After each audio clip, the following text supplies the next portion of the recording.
Okay, so let me show you how to use the gum for this shrink. So this is a shrink wrap.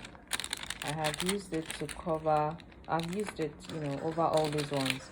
And depending on the size of your container, you have to take it to your supplier depending on the size of your container, because this is a bigger container compared to this one. So just to avoid, really the essence of the shrink wrap is to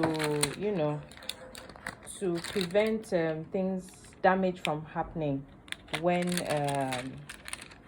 handling, taking your products to different places, especially if you are supplying supermarkets and stuff like that. So this is for this.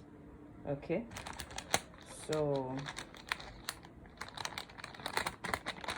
let's look at it.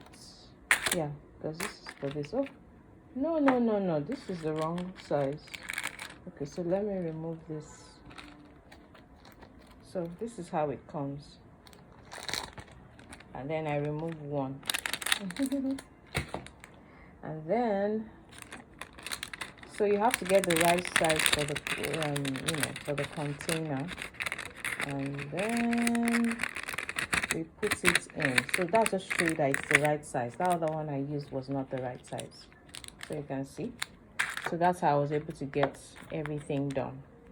Now I push it in because some have to be here and some have to be on top of it.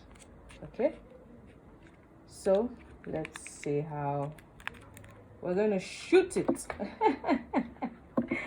We are now going to shoot it. So here we go. I've plugged my gun, so I have to make sure up and down. Usually I use my hand to press so that everything is smooth. Yeah, my hand. And so that's how it's going to look. So it has to be flat. Okay, so look at it.